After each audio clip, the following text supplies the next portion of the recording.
हाँ बच्चों, तो आज के लेक्चर में जो हमारा मेन फोकस है वो है इलेक्ट्रिक फील्ड लाइंस और फ्लक्स क्या होता है। उसके बाद एक इंपॉर्टेंट थ्योरम जिसका नाम है गॉस थ्योरम। ठीक है, तो इन चीजों को हमें पढ़ना है। हम इन चीजों को पढ़ेंगे, पहले ये क्या थ्योरम होती हैं, इनके क्या यूज होते हैं। इनफैक्ट आपको एक अच्छी इलेक्ट्रोस्टैटिक्स की अप्रोच इसी टॉपिक से मिलती है। बिल्कुल सिंपल है, बिल्कुल इजी टॉपिक है और इससे एक्चुअली में इलेक्ट्रिक फील्ड की जो भी है पोटेंशियल, इन सबको निकालने का एक अलग तरीका मिलता है और एक बड़ा अच्छा मतलब कोरिलेशन भी बन जाता है बाकी चीजों का आगे आने वाली चीजों से। तो हम फटाफट देखो स्टार्ट करते हैं। हम गॉस थ्योरम पढ़ाने वाले हैं, लेकिन गॉस थ्योरम से पहले एक टर्म होती है जिसका नाम होता है इलेक्ट्रिक फ्लक्स। तो हम पहले देखेंगे इलेक्ट्रिक फ्लक्स क्या होता है। ठीक है, तो फटाफट आते हैं हम अपने टॉपिक पे जिसका नाम क्या है, इलेक्ट्रिक फ्लक्स। चलो स्टार्ट करते हैं बेटा, स्टार्ट करते हैं इलेक्ट्रिक फ्लक्स।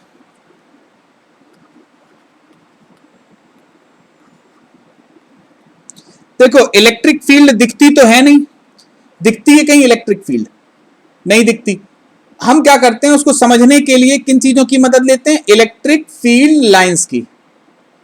ठीक है, अगर ये प्लस क्यू है तो इससे फील्ड लाइंस कैसी निकलती हैं, इस तरीके से निकलती हैं। याद आया? अरे थोड़ी टेढ़ी मेढ़ी बन गई लेकिन समझ गए होगे ना कि इस तरीके की इलेक्ट्रिक फील्ड लाइंस हो जाती हैं। अब चलो हम आगे बढ़ते हैं और देखने की कोशिश करते हैं कि इलेक्ट्रिक फ्लक्स क्या होता है। ये बना दी हमने कुछ इलेक्ट्रिक फील्ड लाइंस। ठीक है, सबसे पहले इलेक्ट्रिक फ्लक्स को समझें। एक छोटी सी बात आपसे पूछ रहा है, सबसे पहले एक क्वांटिटी समझें, ये फ्लक्स क्या होता है। ये पानी गिर रहा है बेटा, v की वेलोसिटी से गिर रहा है, किसी ग्लास में गिर रहा है।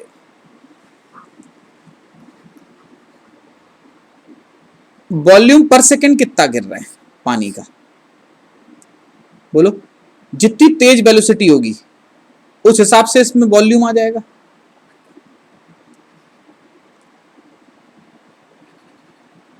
ये प्रोपोर्शनल टू v होगी और इसका जितना एरिया होगा, बड़ा एरिया होगा तो ज्यादा पानी आ जाएगा। ठीक, ये होती है लेंथ पर सेकंड। इतनी लेंथ पर सेकंड, एक सेकंड में इतनी लेंथ गिर जाती है। p की वैल्यू 1 रखोगे तो v लेंथ, और एक अगर एरिया है तो वॉल्यूम से मल्टीप्लाई, एरिया से मल्टीप्लाई कर दोगे लेंथ को तो क्या मिल जाएगा, वॉल्यूम। तो इतना वॉल्यूम पर सेकंड इसमें गिर रहा है। इस चीज को आप कह सकते हो ये क्या है, वॉल्यूम का फ्लक्स। ठीक, समझ में आई बात? साथ ही साथ में एक चीज और होती है कि अगर इस ग्लास को हम, ठीक है अभी प्रोपोर्शनलिटी हटा दे रहे, जो ग्लास हमने ऐसा बनाया था, अगर हम इस ग्लास को ऐसा रख देते बेटा, क्या अब भी इसमें उतना ही पानी गिरेगा? पहले की कंपैरिजन में थोड़ा सा कम गिरेगा। और तो और अगर हम इसको ऐसा बना दें, अब पानी गिरेगा? अब पानी इसके अंदर जाएगा ग्लास में? कुछ भी नहीं जाएगा। ठीक है, तो कितना पानी इसमें पर सेकंड गिरेगा वो एरिया पे भी डिपेंड करेगा, वॉल्यूम पे भी डिपेंड करेगा, और साथ ही साथ इस बात पे डिपेंड करेगा कि ये जो एरिया है, एरिया ऑफ क्रॉस सेक्शन है, इसको किस तरीके से रखा गया है। ठीक है, आगे बात समझ में? इसीलिए एक नया टर्म है, ठीक है, हम इस एरिया को नाम दे दे रहे हैं, ये कोई एरिया वेक्टर है, और ये अपनी सुविधा के लिए कि ये ग्लास अगर इस तरीके का होता,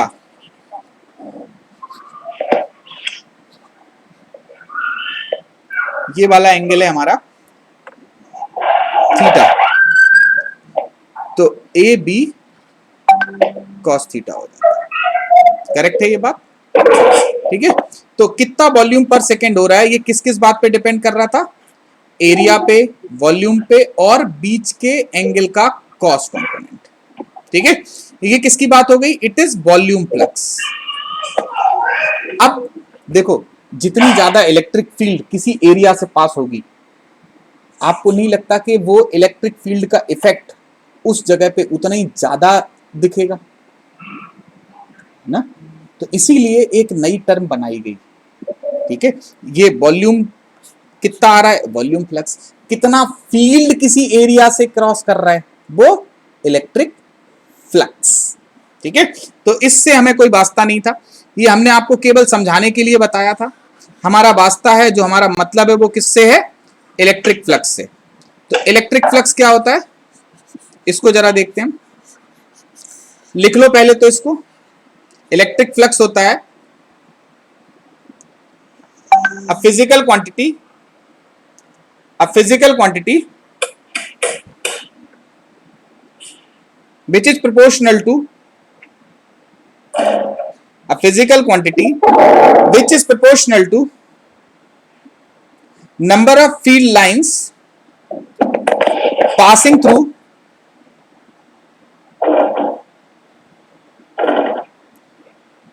a physical quantity which is proportional to number of field lines passing through any area, ठीक है।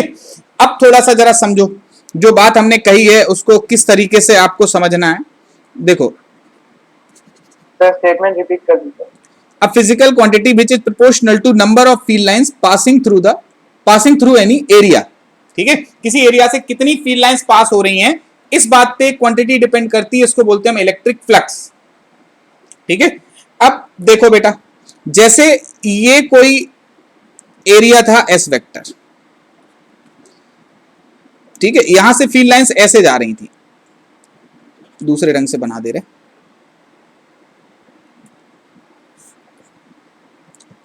टेढ़ी हो गई,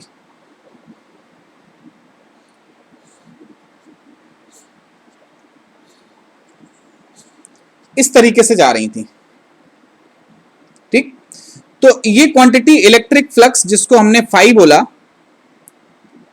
ये फाई जो है वो हो जाएगी हमारी E इंटू एरिया, अगर S है, ठीक है, ES, और बीच का एक एंगल, यानी कि अगर हमने होशियारी दिखाई, हमने इसके एरिया के एक परपेंडिकुलर वेक्टर खींचा, इसको बोला ये थीटा, तो फ्लक्स हो जाता है ES cos थीटा, ठीक है। cos थीटा को इसी रंग से लिख दे रहे। सर, थीटा कहाँ से आया? थीटा अभी बता रहे बेटा, अरे फिर से वही कलर हो गया।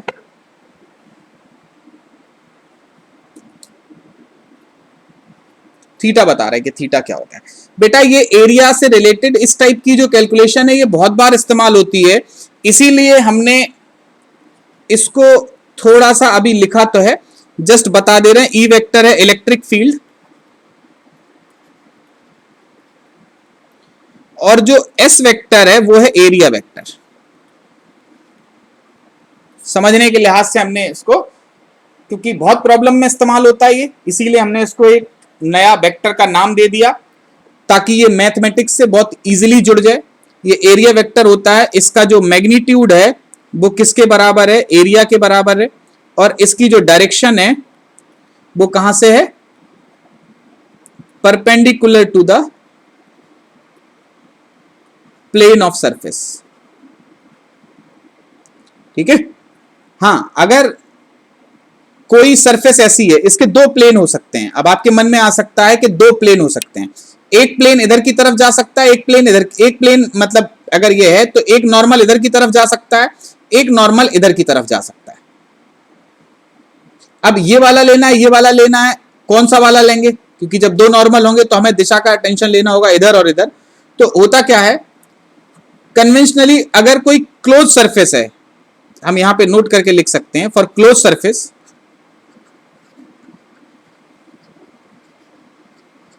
किसी क्लोज सरफेस के लिए जो आउटवर्ड नॉर्मल है,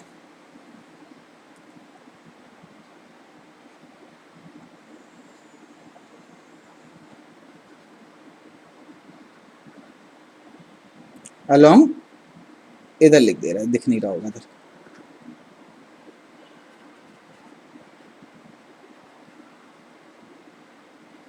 ठीक है। तो जो किसी क्लोज सरफेस की अगर बात करोगे, तो जो आउटवर्ड नॉर्मल है वो वाला जो सरफेस है हमारा पॉजिटिव हो जाएगा, करेक्ट है ये बात? बोलो। ठीक। सर एक बार फिर से बता दीजिए, मतलब कौन सा नॉर्मल लेना है? देखो बेटा, ये है आपका कोई एक सरफेस, इस सरफेस के प्लेन के परपेंडिकुलर डायरेक्शन में ले लो, वो हो जाएगी हमारी किसकी डायरेक्शन? एरिया वेक्टर की डायरेक्शन। अभी हम एक एग्जांपल लेंगे, उससे ज्यादा अच्छे से समझ में आ जाएगा। अगर सरफेस ओपन है तो फिर तब तो कोई भी ले लो, चाहे इधर चाहे इधर, लेकिन अगर सरफेस क्लोज्ड है तो जो बाहर की तरफ निकल रहा है उस नॉर्मल को हमें पॉजिटिव लेना है, उस तरफ हमें एरिया वेक्टर को लेना पड़ेगा। ठीक है, बात आ गई समझ में? चलो एक काम करते हैं, एक सवाल देखते हैं। इतना पार्ट समझ में आया? या सवाल से पहले हम एक दो बातें और थोड़ी सी बता दें कि अगर सरफेस, ठीक है, सर एक बार लास्ट पेज दिखा दीजिए सर। प्लेनर नहीं है, ये हो गया, देख लिया? करेक्ट है? चलो हाँ सर ठीक है। नोट नंबर 1 था ये।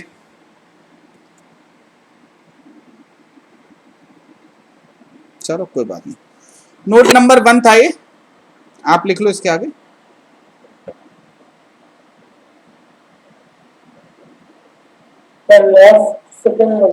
नोट नंबर 2 क्या है?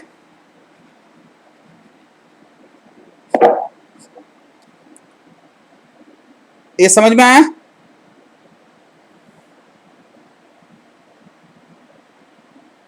अरे बोलो बेटा।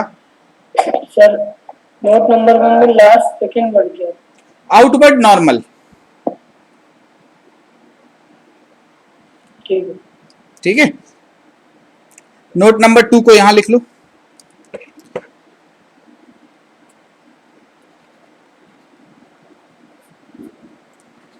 For non planar subject surface,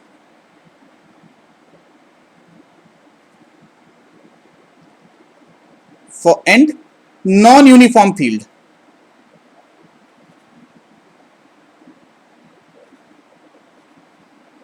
and की जगह और लिख लो, जो भी लगे, एंड और।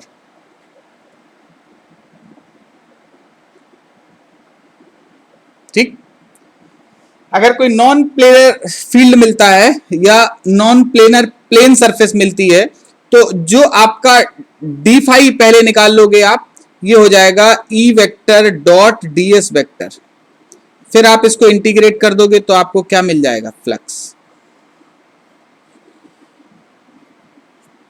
ठीक है, करेक्ट है बात? चलो वेरी गुड।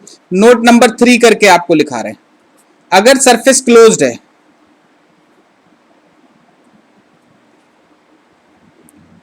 तो फाई को एक सिंबल से लगा देते हैं, ऐसे करके। इस सिंबल का मतलब होता है पूरी सरफेस पे, ठीक है, इसको बोलते हैं सरफेस इंटीग्रेशन या क्लोज्ड इंटीग्रेशन, मतलब पूरा के पूरा सरफेस पे क्लोज्ड हो जाता है, इसको क्लोज्ड इंटीग्रेशन बोलते हैं। ठीक है, ठीक है, चलो इतना हो गया, ये 3 नोट हो गए। अब आते हैं आगे एक एक करके, पहले जो हमारा फ्लक्स है वो कैसे निकाला जाए। ठीक है, तो एग्जांपल 0 देखते हैं। सर एक मिनट लास्ट स्लाइड। सर एक बार लास्ट पेज दिखा दीजिए। लो देख लो,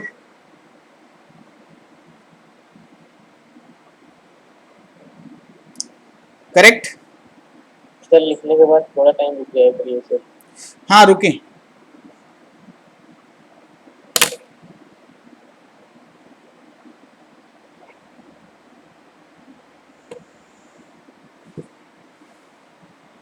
सर इसको सरफेस इंटीग्रेशन बोलते हैं।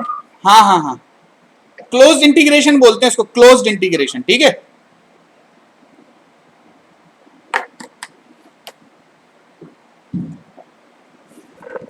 देखो इंटीग्रेशन क्लोज्ड माने पूरी सरफेस पे लिया गया है। अगर पूरी सरफेस पे एक साथ लोगे तो जो नेट फ्लक्स होगा, इनफैक्ट फाई लिखने की बजाय बेटर होगा अगर आप फाई नेट लिख दो तो।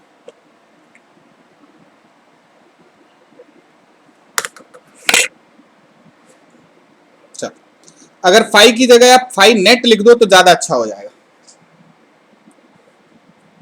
करेक्ट, ये पूरी सरफेस के ऊपर किया गया इंटीग्रेशन और इसको बोलते हैं क्लोज्ड इंटीग्रेशन। ठीक है, समझ में आ गई बात? अब देखो एक एग्जांपल बहुत सिंपल सा है, हम इसमें इलेक्ट्रिक फील्ड ले रहे हैं यूनिफॉर्म,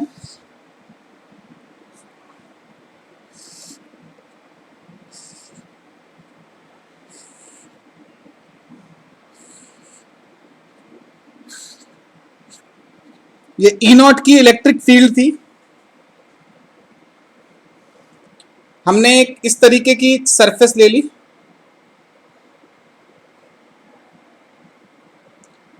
इसका नॉर्मल जो है वो इसके साथ 60 डिग्री के एंगल पे था। ये a बाई ए का स्क्वायर है।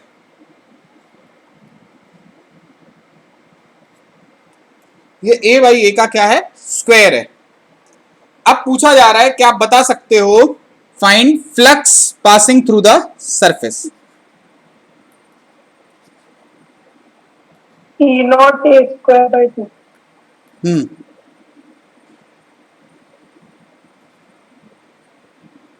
कैसे निकलेगा बेटा?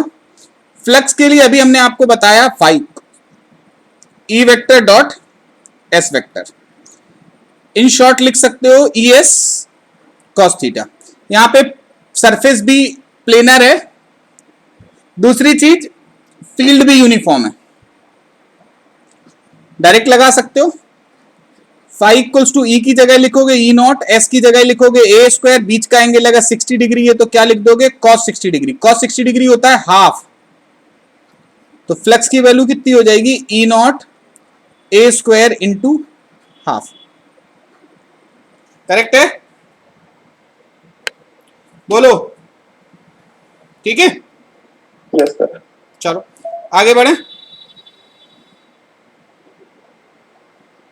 ठीक है, अब देखो एक क्वेश्चन और। ये क्वेश्चन इस तरीके का है कि हमारे पास पहले तो 3 एक्सेस बना लें।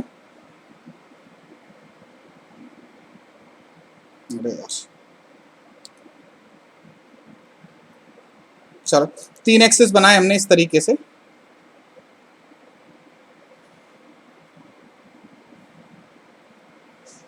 ठीक है, इसको बोला एक्स एक्सेस, इसको बोला बाई एक्सेस,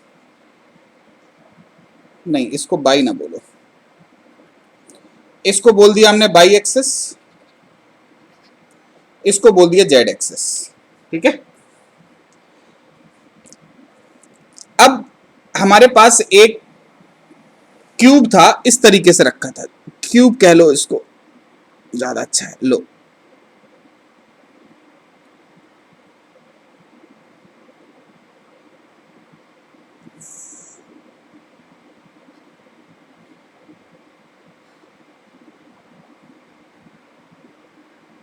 ठीक है, ये क्यूब है एक जिसकी हर साइड ए है। करेक्ट, एक इलेक्ट्रिक फील्ड था 2i cap plus 4j cap plus 7k cap. ठीक है, पूछा जा रहा है, हमने एक काम और कर लिया कि हमने सरफेस के नाम भी असाइन कर दिए। इसको बोल दिया 1, ये हो गई 2, ये हो गई 3 फ्रंट पे, नीचे हो गई 4, ऊपर हो गई 5, अब पीछे हो गई 6। करेक्ट, दिख रही है फेसेस।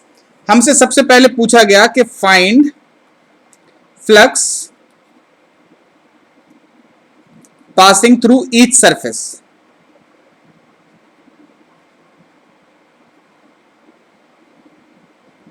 ठीक है, एक एक करके शुरू करते हैं। देखो हमारे पास जो इलेक्ट्रिक फील्ड है उसका एक्स एक्सेस में कंपोनेंट कितना है, 2, बाई एक्सेस में कितना है 4, जेड एक्सेस में कितना है 7। तो चुपचाप यहां पे बना लो, एक्स एक्सेस की तरफ इलेक्ट्रिक फील्ड कितना है, बोलो बेटा, एक्स एक्सेस की तरफ कितना है 2, बाई एक्सेस की तरफ कितना है बेटा 4, जेड एक्सेस की तरफ कितना है 7। करेक्ट, हाँ या ना। अब हम ये कह रहे हैं, एक बात थोड़ा सा आप ऐसे भी समझ सकते हो कि जितनी ज्यादा फील्ड लाइंस एंटर करेंगी उतना ही ज्यादा फ्लक्स होगा। अगर इसी को हमने, चलो पिछले वाले सवाल की बात कर रहे हैं, अगर हमने इसको थोड़ा घुमा दिया होता, ठीक है, अगर इसको हमने थोड़ा घुमा दिया होता, अरे तेरी सॉरी, वहां तक जा नहीं रहा है, रुको। अगर हमने इसको ऐसे रख दिया होता बेटा, तो इसमें कोई भी फील्ड लाइंस क्रॉस करती? बोलो, नहीं करती। जब कोई फील्ड लाइंस क्रॉस नहीं कर रही, मान लो उससे कोई फ्लक्स पास नहीं होगा। अगर कोई ऐसा होता तो अब पूरा की पूरा फ्लक्स पास होता, एकदम पैरेलल हो जाता, तो फ्लक्स सबसे ज्यादा पास होता। अभी 0 है, अभी मैक्सिमम है, और अभी जो पूछा गया वो है। करेक्ट है ये बात? चलो आगे बढ़ते हैं। हाँ जी बेटा। कुछ नहीं सर। अब देखो, हम बोल रहे हैं सबसे पहले फर्स्ट वाली सरफेस से क्या होगा। फॉर फर्स्ट सरफेस, इधर लिखते चले जा रहे हैं।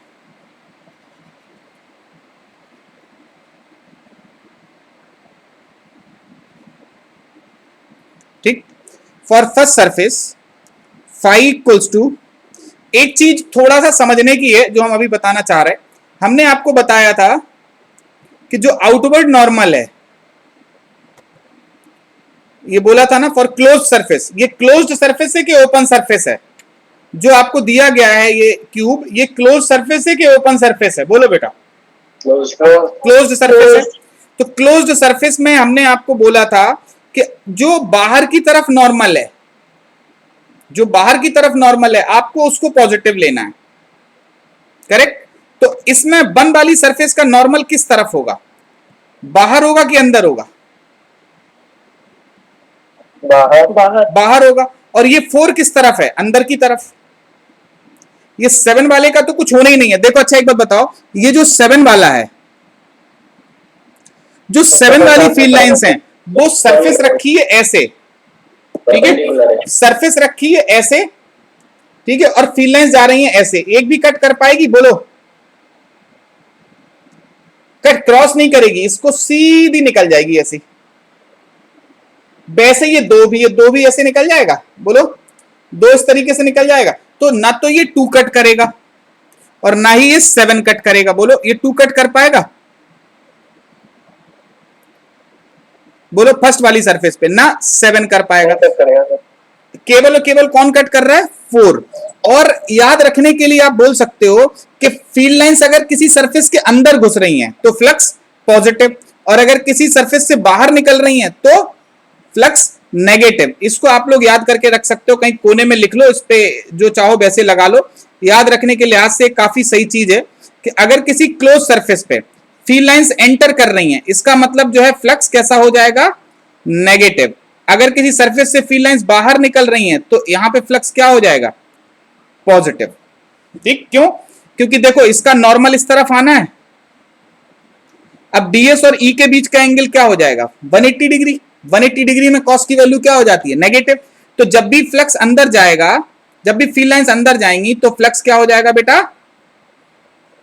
बोलो, फील्ड लाइंस अंदर जा रही हैं तो फ्लक्स नेगेटिव, और फील्ड लाइंस अगर बाहर निकल रही हैं तो फ्लक्स पॉजिटिव। याद रहेगी ये बात?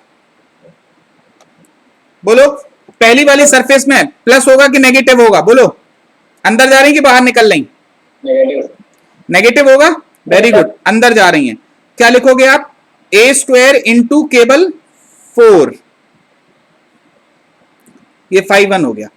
5 2 कितना होगा बेटा? 4a²। सेकेंड सरफेस कौन सी है? भूली गए। ये सेकेंड सरफेस। सेकेंड वाली सरफेस से यही फील्ड लाइंस देखो जो यहां से गई थी, यहां से बाहर निकलेंगी।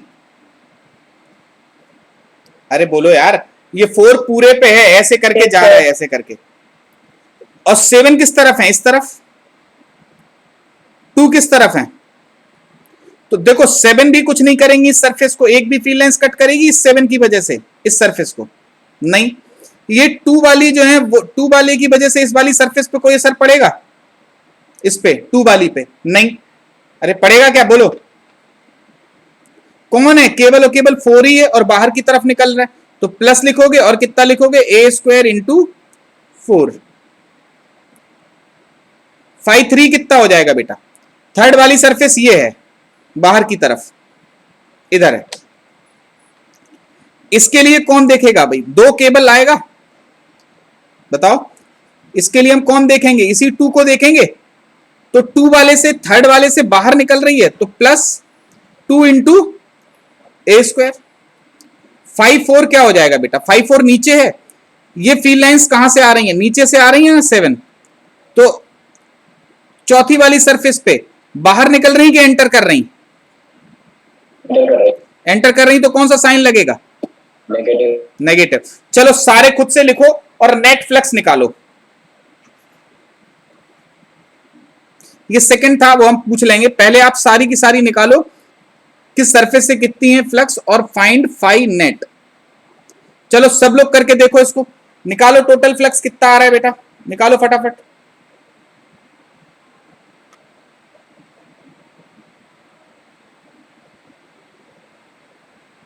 तो टोटल तो 0 आएगा। टोटल कितना आएगा, 0 0 आ रहा है। चलो सब लोग करके देखो, सब लोग करके देखो।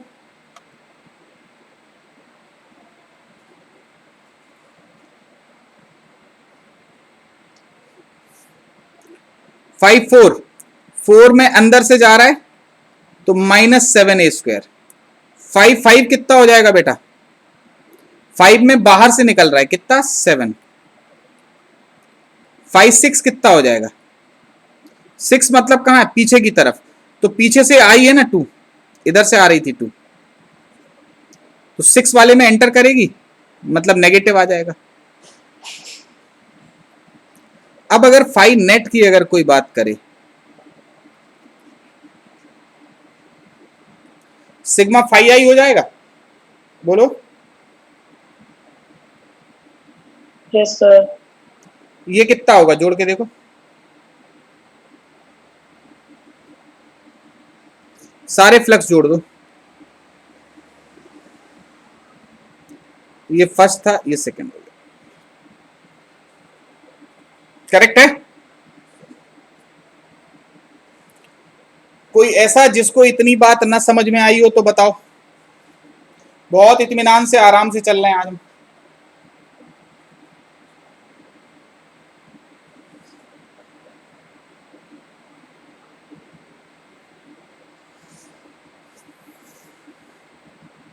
करेक्ट है। चलो देखो अगला सवाल। सर ये स्केलर क्वांटिटी है। हाँ स्केलर क्वांटिटी है।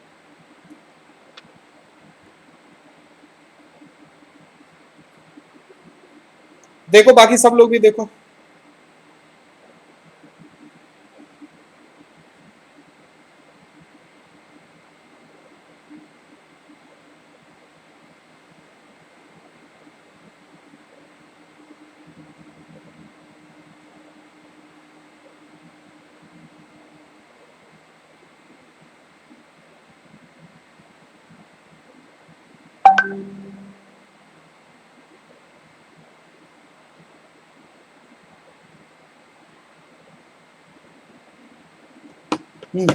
चलो बढ़े आगे। नेक्स्ट देखो, चलो नेक्स्ट इस तरीके का एक क्वेश्चन,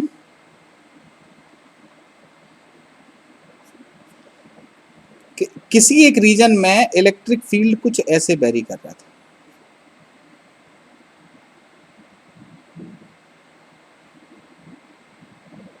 ठीक है,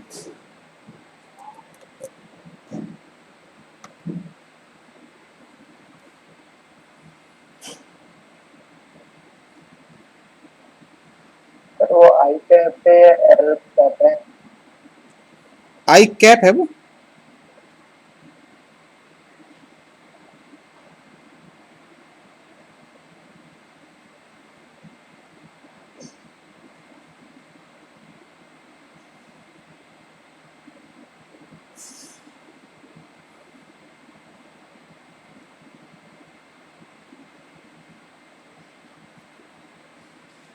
नहीं इसको x बना लो,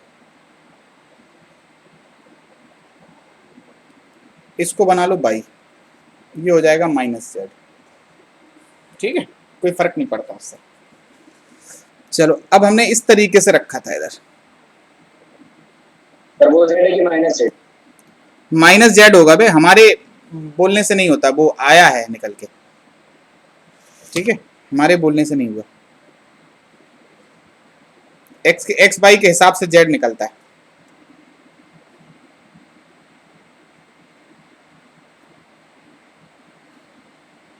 अरे यार ये क्या हो गया भैया? क्या है सर? अरे बना रहे यार, अभी पूरा बना नहीं हमने यार, कुछ चीज सीख रहे थे यार। बेटा बना ही नहीं, कोशिश कर रहे, रुको बनाते हैं।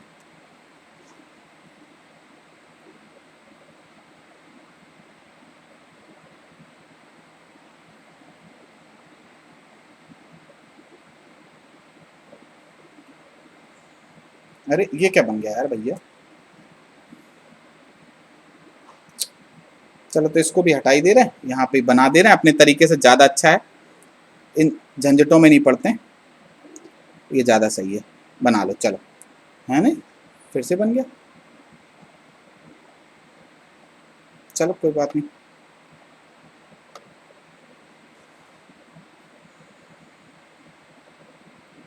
चलो ये हो गया, इसकी रेडियस है आर,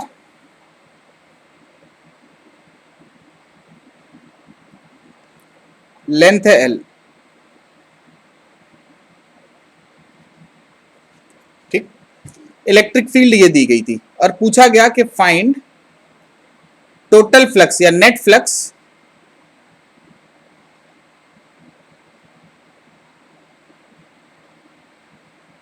ठीक है एसोसिएटेड विद सिलेंडर।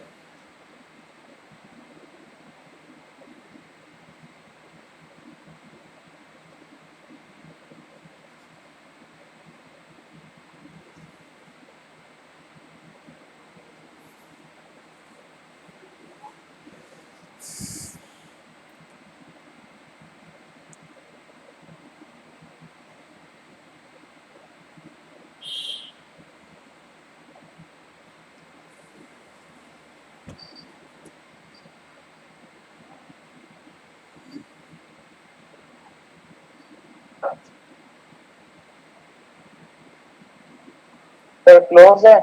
क्लोज्ड है बेटा, क्लोज्ड है। अच्छा देखो सुनो,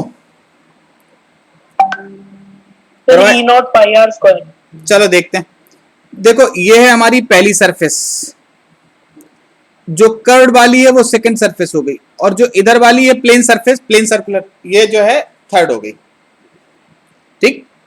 सबसे पहले देखते हैं फाई 2, वो कितना हो जाएगा बेटा? 0। क्यों? क्योंकि इलेक्ट्रिक फील्ड हमेशा परपेंडिकुलर टू डीएस वेक्टर हो जाएगा। कैसे कह रहे हैं हम इस बात को?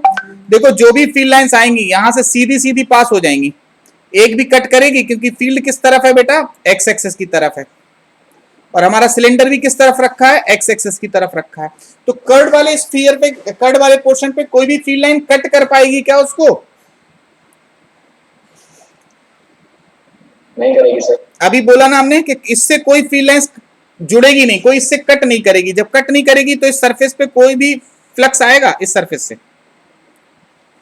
बोलो, आएगा कोई भी फ्लक्स?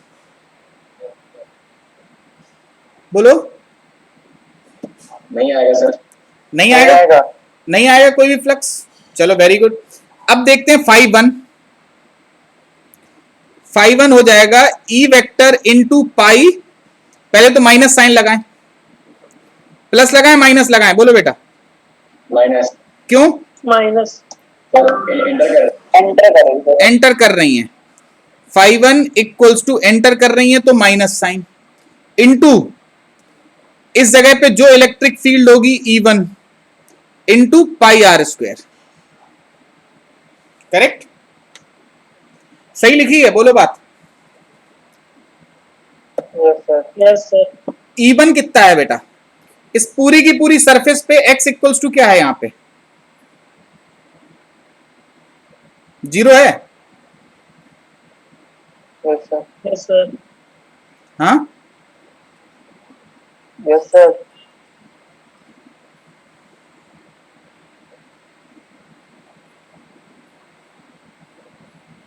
तो E1 कितना हो जाएगा बेटा? E0 into 0 divided by L। 0 आ गया। यानी कि φ1 की वैल्यू कितनी होगी 0। φ3 कितना होगा आप खुद से निकालो। फाइ नेट जो आना है वो आ जाना है φ1 प्लस φ2 प्लस φ3।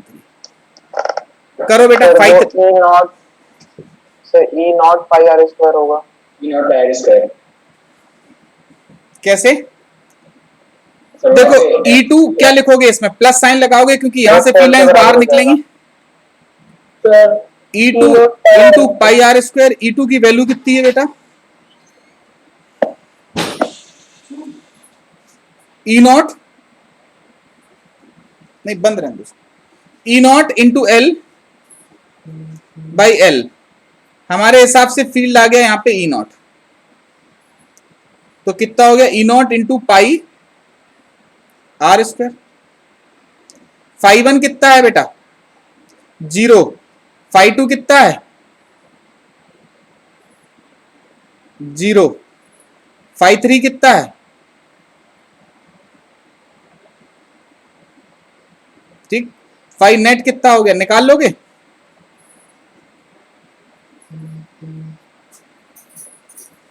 बोलो कितने लोगों को समझ में आया, जरा हाथ उठाओ। जितने लोग समझ में आ गया हाथ उठाओ।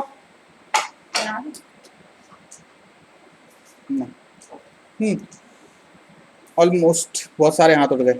चलो गुड। नीचे भी बहुत सारे लोग हैं जिन्हें नहीं आया समझ में।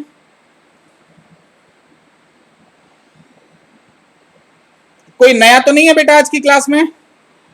ईशानी, तुम्हारे अब फीचर ही नहीं है क्या? चलो कोई बात नहीं।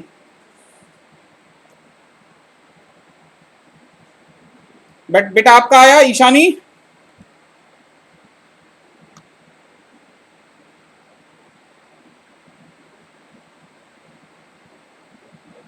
आ गया, चलो ठीक। किसी को कोई दिक्कत परेशानी हो तो पूछो, क्योंकि अब हम अगले वाले टॉपिक पे चल रहे हैं जो थोड़ा अच्छा है।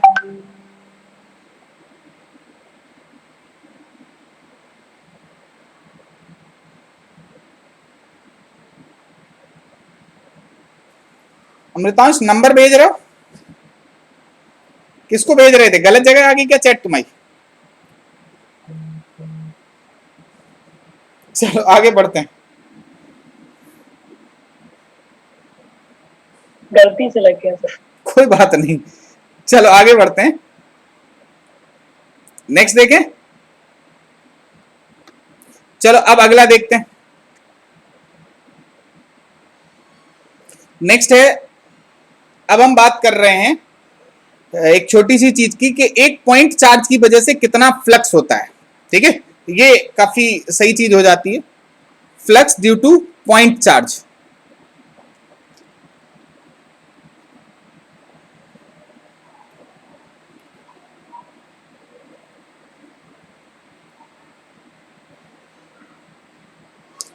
देखो यहां पे हम कुछ बातें कह रहे हैं जो काफी अच्छी हो सकती हैं। एक क्यू का चार्ज लिया हमने, ठीक। इस क्यू के चार्ज से फील्ड लाइंस कैसे पास हो रही होंगी?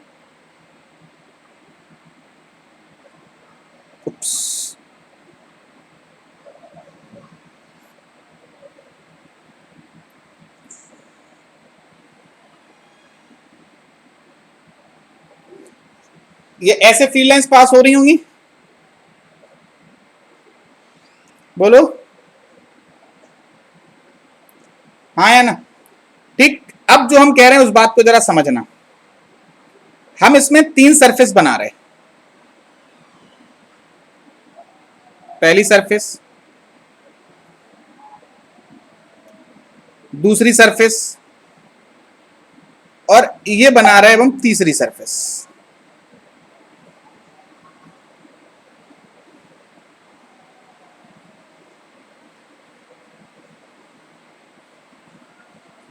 ठीक। ये सरफेस नंबर 1 है, ये सरफेस नंबर 2 है, ये सरफेस नंबर 3 है। जितनी फील्ड लाइंस 1 से पास हो रही हैं, क्या उतनी 2 से पास हो रही हैं, उतनी 3 से पास हो रही हैं? हाँ या ना? Yes sir. तो क्या अगर हम ये कहें कि जितना फ्लक्स पहली वाली सरफेस से पास होगा उतनी दूसरे से पास होगा, उतनी ही तीसरी से पास होगा, या हम कितना भी बड़ा गोला बना लें उतने से भी इतना ही फ्लक्स पास होगा, क्योंकि नंबर ऑफ फील्ड लाइंस इतनी ही है। Yes sir. ठीक है, तो ये लिखना कि φ1 इक्वल्स टू φ2 इक्वल्स टू φ3। क्यों? क्योंकि number of field lines are same. ठीक है, एक मिनट जरा इस कैमरे की बैटरी बदल दे बेटा। चलो, तो सब में number of field line same है, इसीलिए तीनों से फ्लक्स बराबर बराबर जाएगा। बोलो, करेक्ट है? Yes sir. हाँ, अब फायदा देखो हम लोगों को कहां मिल सकता है। फायदा यहां मिल सकता है कि अगर हम ये ले लें आर, ठीक, और थर्ड वाली सरफेस को हमने मान लिया स्फीयर है, ठीक, तो क्या आप ये कह सकते हो कि फॉर थर्ड, पहली वाली से फ्लक्स निकालना असंभव है भैया, इलेक्ट्रिक फील्ड तो पता है लेकिन हर जगह डीएस अपना एंगल बदल रहा है, माथा पकड़ लोगे दिक्कत हो जाएगी। सेकंड वाली सरफेस में हर जगह इलेक्ट्रिक फील्ड अलग अलग एंगल पे है, यहाँ पे इस एंगल पे होगा, यहाँ इस एंगल पे होगा, यहाँ इस एंगल पे, अलग अलग जगह पे अलग अलग एंगल पे। लेकिन थर्ड वाली सरफेस से आप फ्लक्स बहुत आसानी से निकाल सकते हो। कैसे भैया? Surface integration of E vector dot DS vector, यही होता है फ्लक्स, पूरी सरफेस पे निकालना है, तो यही होता है कि नहीं होता है? अब देखो होशियारी, इलेक्ट्रिक फील्ड आर पे सब जगह सेम है, कितनी है बेटा? 1/4 पाई एप्सिलॉन नॉट ई, कितना हो जाएगा?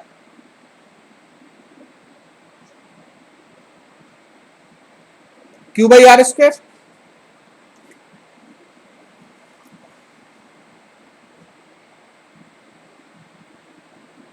Into DS. क्यू भी कांस्टेंट है, आर भी कांस्टेंट है, सारी की सारी चीजें कांस्टेंट हैं, तो क्या हम इनको बाहर निकाल सकते हैं?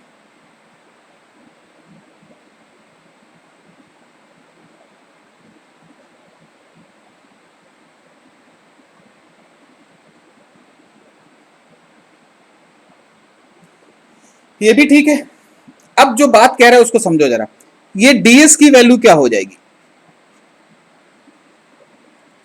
आप छोटे छोटे छोटे छोटे डीएस पूरे स्फीयर पे जोड़ दो, छोटा छोटा छोटा छोटा स्फीयर को जोड़ के क्या पूरा के पूरा स्फीयर का एरिया बन जाएगा?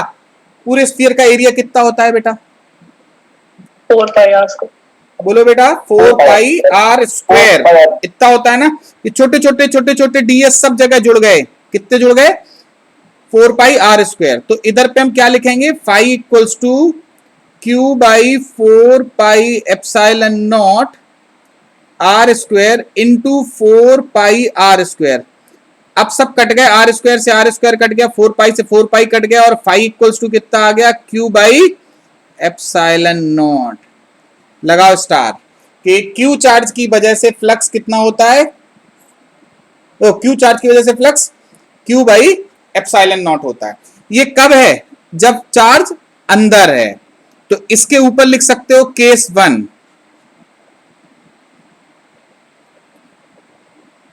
when charge is inside the surface।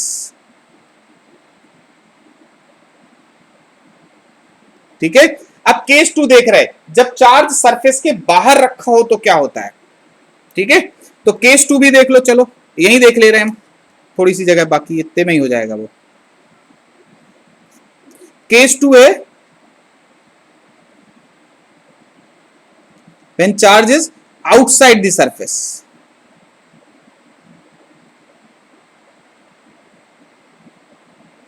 ठीक है, चार्ज जब सरफेस के बाहर हो तब क्या होगा?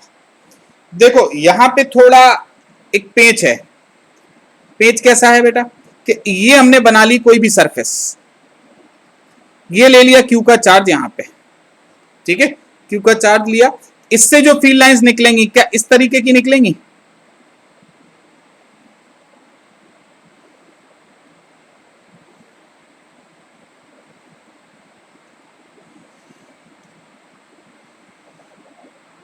बोलो, तो जितनी फील्ड लाइंस इन हो रही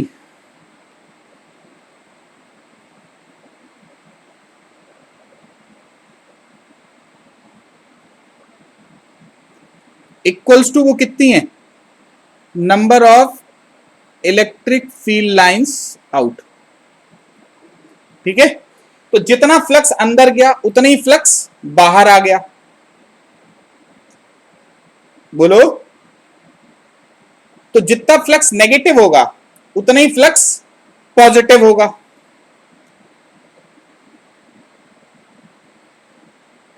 magnitude of negative flux equals to magnitude of positive flux. यहाँ का आउट वाला कैसे आया फिर? अरे कितनी फील्ड लाइंस अंदर हो रही हैं? अच्छा एक बात बताओ, इस सरफेस में कितनी फील्ड लाइंस घुसी? चार्ज बाहर रखा था तो भैया, चार्ज बाहर रखा था तो जितनी फील्ड लाइंस अंदर, ऐसी ऐसी फील्ड लाइंस कुछ कुछ बनेंगी, चाहे जैसी बने, आड़ी टेढ़ी। Field lines are continuous curves, तो ये सीधे सीधे जाएंगे। जितने अंदर होंगे फील्ड लाइंस उतने ही फील्ड लाइंस क्या बाहर निकलेंगे? बोलो, तो जितने अंदर गए उतने ही फ्लक्स हमारा नेगेटिव, जितनी फील्ड लाइंस बाहर निकली उसी हिसाब से फ्लक्स पॉजिटिव, तो जितना नेगेटिव फ्लक्स उतना ही पॉजिटिव फ्लक्स। बोलो।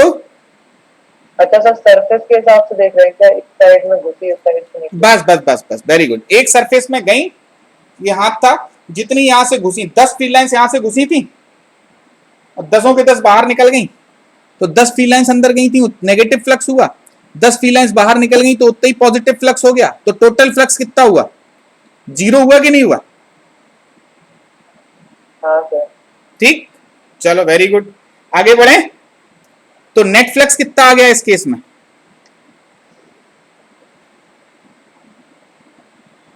Net flux equals to 0। बढ़ जाए अब हम आगे। बोलो। नहीं सर, रुक जाइए।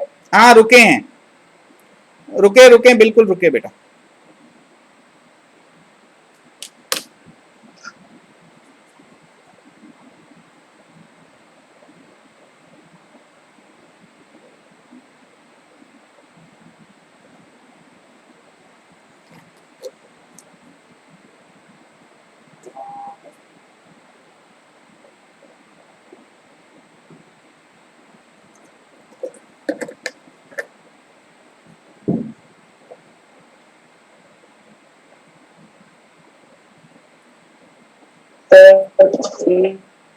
प्लस इक्वल टू 0 कैसे हो गया सर? अच्छा एक बार बताओ, जितना पॉजिटिव फ्लक्स है उतना ही नेगेटिव फ्लक्स है, तो टोटल वैल्यू क्या होगी? 0। इसीलिए 0। ठीक, अभी तक दिमाग में थोड़ा थोड़ा कम जम रहा है ना कि कितनी फील्ड लाइंस अंदर गई।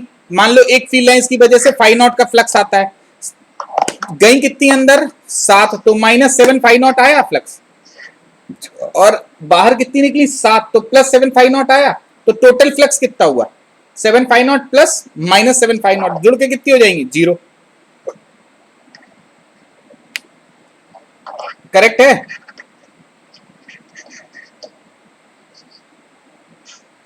अरे बोलो। हो गया सर, आगे बढ़। बढ़ते हैं आगे। Yes sir. अब जो कह रहे हैं हम वो सुनो, कि अगर फ्लक्स कितना होता है, flux due to charge,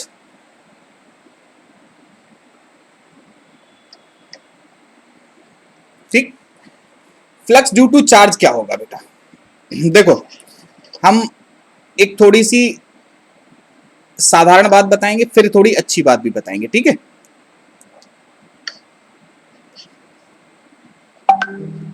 Q by epsilon naught, ये कब होता है? If charge is inside the surface,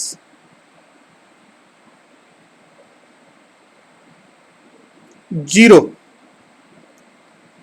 if charge is outside the surface।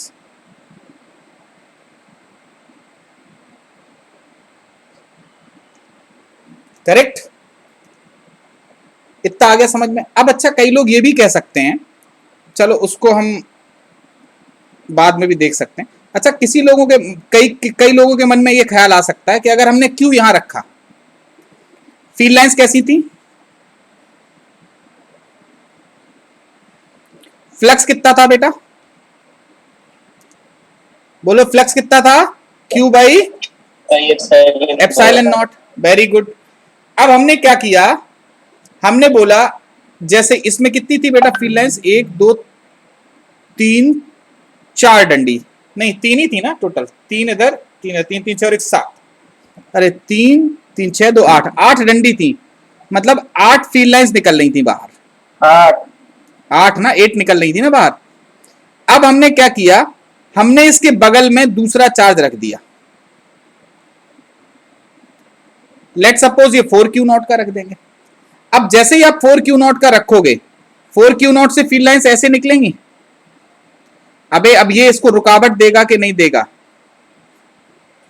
और 4Q0 से फील्ड लाइंस निकलने वाली इसके कंपैरिजन में 4 गुनी होंगी, हमने बनाई नहीं है, लेकिन यहां ये फील्ड लाइंस कितनी है, इधर कितनी थी 8, तो यहां कितनी होंगी 32 फील्ड लाइंस, करेक्ट, इधर 32 फील्ड लाइंस होंगी, और यहां क्या हो रहा होगा बेटा, इधर से ये जो फील्ड लाइंस ऐसे जा रही हैं, क्या अब ये डिस्टॉर्टेड हो जाएंगी,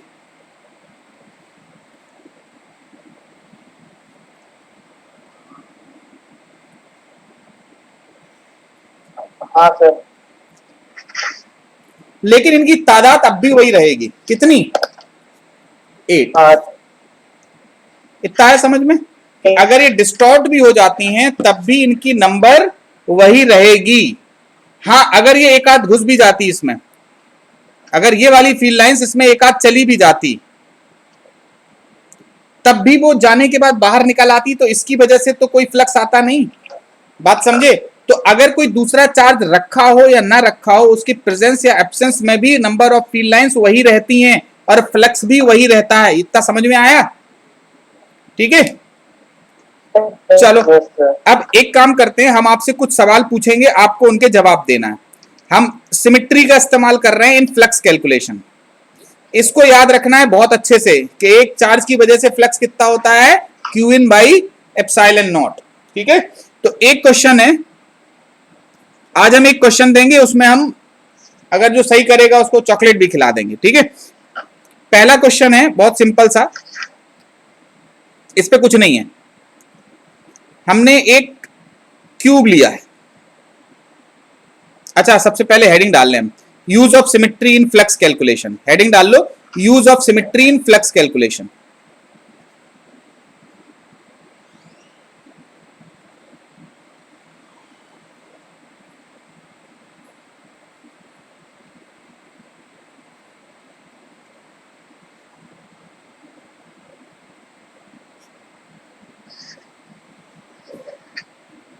ठीक है, देखो सबसे पहला सवाल, एक बनाया हमने क्यूब, ये मिट जाएगी, ठीक, ये क्यूब है एक,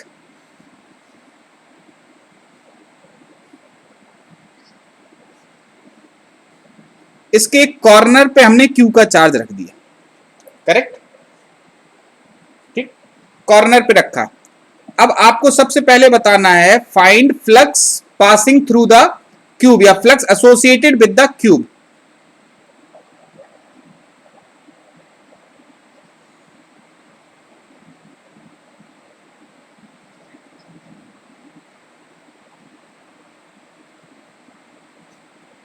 देखो एक सवाल हम करा दे रहे हैं, दूसरा आपको करना है, ये हम कराएं या आप सोचना चाह रहे हो इस पे थोड़ा बहुत, करा दें हम इसको,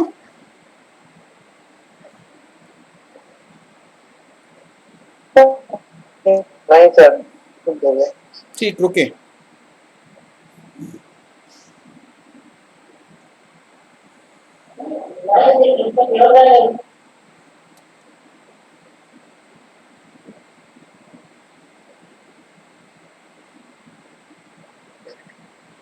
भाई एडरसन देखते हैं,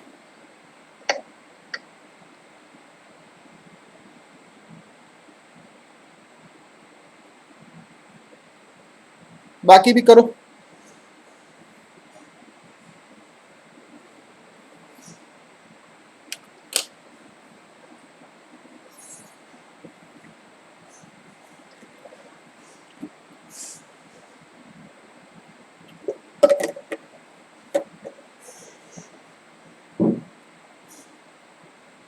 1/8 Q/ε0। ठीक, देखते हैं। अच्छा एक बात बताओ बेटा, जो लोग सोच लिए होंगे, कर लिए होंगे, बहुत छोटा सा सवाल था। हम अगर एक छोटी सी बात कहें, इस क्यूब का के फील्ड लाइंस का इसमें कितना हिस्सा जा रहा होगा, इसमें क्यूब में 1/8। कैसे सोचा? क्या हम इस तरीके से सोच सकते हैं क्या? देखो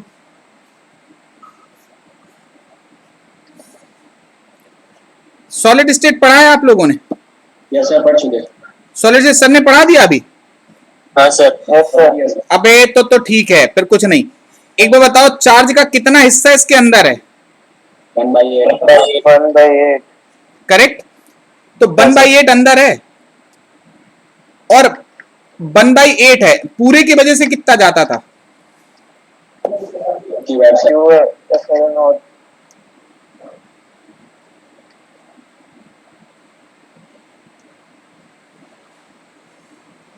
एग्री कर रहे हो? Yes sir. देखो जितना इसके अंदर है उतनी तो फील्ड लाइन सब तरफ से पास हो जाएंगी, जो हिस्सा बाहर है वो फील्ड लाइंस उड़ जाएंगी। ठीक है, चलो अब हम बना रहे हैं दो सरफेस। ठीक है, उनको नामकरण भी दे दे रहे हैं, नामकरण भी कर दे रहे हैं उनका। सरफेस नंबर 1 2 3 4 5 6, 6 सरफेस हैं। ठीक है, करेक्ट है। अब सवाल ये है कि क्या आप बता सकते हो कि 5 ये 1 लिखा हुआ है, ठीक है, 5 इक्वल्स टू 5 इक्वल्स टू 5 क्या इन तीनों से पास होने वाला फ्लक्स 0 है? हाँ या ना? हाँ सर। क्यों? फील्ड लाइंस यहां से निकलेंगी, ऐसे निकल जाएंगी सीधी सीधी, वैसे यहां से भी निकलेंगी और वैसे पीछे से निकल जाएंगी। जिस कोने पे ये चार्ज है उससे सटी हुई दीवार 3 होंगी कि नहीं होंगी? बोलो। आप अपने दीवार को इमेजिन करो, दीवार के एक कोने को पकड़ो तो उस कोने से एक छत होगी, अगर छत वाला कोना आप देख रहे हो, एक सामने वाली दीवार होगी और एक लेफ्ट वाली दीवार होगी, या लेफ्ट राइट जो भी आपने माना है। 3 दीवारें उस कोने से जुड़ी हुई हैं। और एक बात बताओ, उससे जितनी भी फील्ड लाइंस निकल रही होंगी, क्या उनमें से कोई भी फील्ड लाइंस उन तीनों दीवारों को क्रॉस कर पाएगी? हाँ या ना? नहीं। सब लोग बताओ, कर पाएगी? नहीं। जब नहीं कर पाएगी तो इन तीनों से एसोसिएटेड फ्लक्स क्या हम डायरेक्टली एक लाइन में बोल सकते हैं कि इन तीनों से जो फ्लक्स एसोसिएटेड होगा वो 0 होगा? बोलो। ठीक है, इसीलिए ये लाइन लिखी हुई है। और साथ ही साथ दूसरा सवाल भी पूछ ले रहे हैं कि आपको बताना है 3, 4 और 5 से कितना फ्लक्स पास होगा।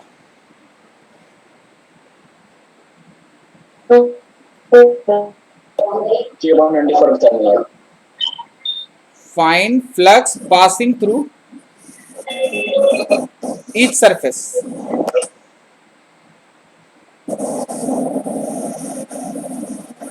Q/24 ε0। चलो देखो, अच्छा एक चीज बताओ, क्या ये कहना कि जितना 3 से होगा उतना ही 4 से होगा और उतना ही 5 से होगा कि नहीं होगा? हाँ सर। वैल्यू नहीं पता, लेकिन ये पता है कि 3, 4, 5 से भी उतना ही फ्लक्स पास होगा। देखो सिमेट्री, ये क्यूब है, ये क्या है? क्यूब है। अगर ये क्यूबॉइड होता, ठीक है, या और किसी भी तरीके की ज्योमेट्री होती तो तीनों अलग अलग हो जाती। लेकिन अगर क्यूब है तो अगर उस कोने पे आपने अगर कोई चार्ज रखा है तो इस वाले कोने से जो जुड़ी हुई 3 फेस हैं वो तीनों सिमेट्रिक हैं कि नहीं है? बोलो। आइडेंटिकल हैं, मतलब एक जैसी हैं कि नहीं है? तो अगर हम ऐसा बोलते हैं कि 5 plus 5 plus 5 6 plus 5.3 plus 5.4 plus 5.5, ये सब मिला के Q बाई एप्सिलॉन नॉट हो जाएंगी? बोलो। नहीं, Q बाई 8, 8 ये Q बाई 8 एप्सिलॉन नॉट हो जाएंगी? यस सर, हो जाएंगे। हो जाएंगी। तो अब इनसे कितना निकलेगा बोलो? इन तीनों का तो सम 0 ही होगा, यहां से देख लो। इन तीनों का क्या हो जाएगा? अगर हम इसको फाई नॉट बोल दें तो इधर से कितना आ जाएगा? 3 phi naught equals to Q by 8 epsilon naught. तो यहां से फाई नॉट की वैल्यू क्या निकल के आ जाएगी? Q by 24 epsilon not. बोलो।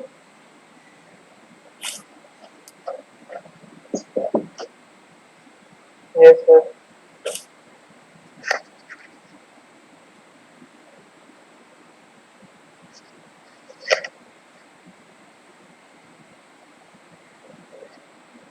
करेक्ट है? बोलो बेटा। Yes sir. चलो नेक्स्ट देखें। Yes, sir. चलो आगे बढ़ते हैं। अब अगला देखना है हमें,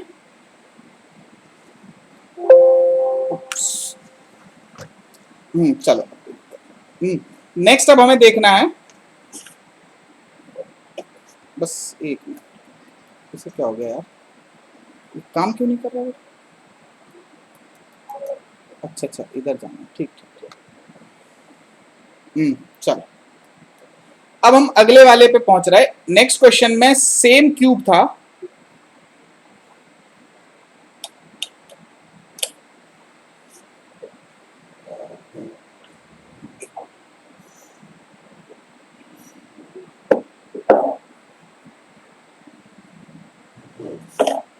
अब की बार जो हमने रखा था वो रख दिया था हमने बॉड एज सेंटर पे।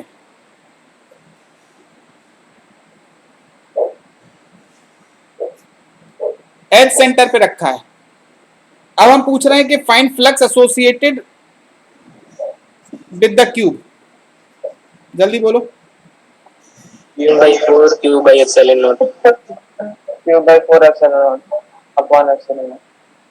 देखो जो चार्ज अंदर है उसकी वजह से आ जाएगा। ऐसे एक बार बताओ, इसका इस वाले एज वाले पे जो चार्ज रखा है उसका कितना हिस्सा क्यूब के अंदर होगा? 1/4। 1/4 तो क्या इसको ये लिखना कि Q बाई 4 एप्सिलॉन नॉट? कोई आपत्ति किसी को है? कोई तो बताओ। No. ठीक है, तो अब एक काम और कर रहे हैं, अभी हम एक क्वेश्चन आपको और दे रहे हैं। इस क्वेश्चन को पहले ये बताओ, जो हमने इतना बताया इसमें किसी को भी कोई समस्या? जितने लोग अभी यहां हैं, उत्कर्ष दिक्कत है कोई? हाँ बोलो बेटा। नहीं है? चलो आगे बढ़ते हैं। किसी को भी कोई समस्या हो तो बताओ। अब देखते हैं हम नेक्स्ट। अगला हमारा मन कर रहा है, एक क्वेश्चन जो है थोड़ा एक ठीक ठाक लेवल का है, जिसको देखते हैं, जो करेगा उसको हम चॉकलेट खिलाएंगे। ठीक है, क्वेश्चन इजी है, इसको हम HW भी दे सकते हैं। क्वेश्चन इस तरीके का है,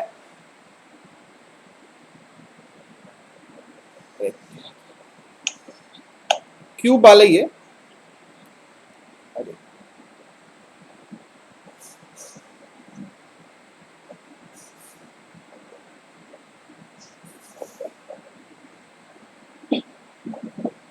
नहीं हुआ ये बना नहीं, क्यूब नहीं बना क्या? एक मिनट,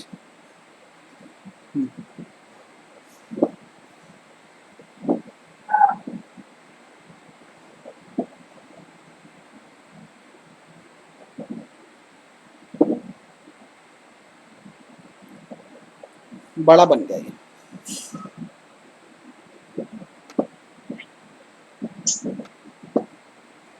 तमाशा ज्यादा होता है इस पे यार। चलो देखो फिर।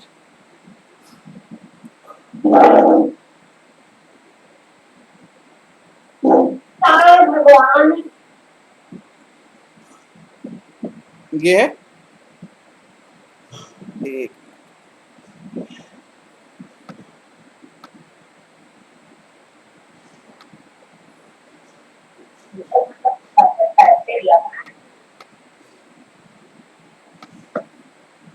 हटा दे रहा है इसको भी, हटा दे रहा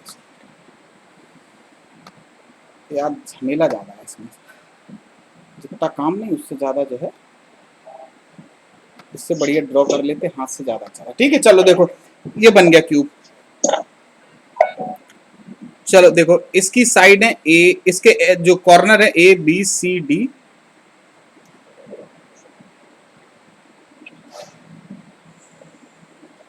ठीक है। नेक्स्ट है ई एफ जी एच। एक चार्ज रखा था एच पे, सवाल सुनना जरा, एक चार्ज रखा था जी पे, सॉरी, इसको हम लेके आ रहे हैं डायगोनल से, along body diagonal.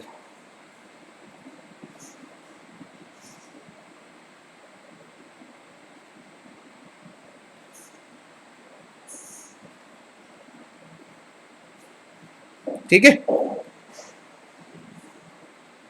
When Q is approaches to, मतलब Q जो है चार्ज जो है वो ए की तरफ अप्रोच कर रहा था, ठीक है, जस्ट पहुंचने वाला था। मतलब बात हमारा मतलब समझ गए होगे। अब ये मैथमेटिक्स यहां ना लगा देना, यहां सिंपल सी बात है, Q जस्ट ए को ए पे अप्रोच करने वाला था, एकदम ए के जस्ट अंदर था। अब उस टाइम पे के पूरा चार्ज अंदर अंदर होगा कि नहीं होगा, बोलो। कॉर्नर पे पहुंचा नहीं है, ठीक है, हाँ सर। कॉर्नर पे पहुंचा नहीं है, कॉर्नर के एकदम पास में है, एकदम कॉर्नर पे जस्ट हिट करने वाला है, ठीक। उस टाइम पे क्या पूरा के पूरा जो फ्लक्स है, पूरा के पूरा फ्लक्स अब इस क्यूब के अंदर ही आ रहा है कि नहीं आ रहा है, बोलो। आ रहा है सर। ठीक, तो जो क्वेश्चन है कि फाइंड, यस सर आ रहा है। Find flux passing through, sir पैसे रिपीट कर दीजिए क्वेश्चन क्या था? क्वेश्चन ये है कि एक चार्ज पार्टिकल था जो कि जी पे रखा था, क्यू का, इसको हम डायगोनल के अलोंग जी से ए की तरफ लेके आ रहे हैं, जी से ए की तरफ, यही तो बॉडी डायगोनल हुआ। तो जब ये ए पे जस्ट पहुंचने वाला था, उसके ठीक पहले, मतलब ए पे नहीं है, ए के जस्ट अंदर है, मतलब पूरा के पूरा चार्ज क्यूब के अब अंदर है। यहां पे कहां पे रखा है, कॉर्नर पे रखा है। ये वाला जो है क्यू कॉर्नर पे जस्ट पहुंचने वाला है, मतलब कॉर्नर के ठीक पहले है। आपको बताना है इस केस में flux passing through A B F E.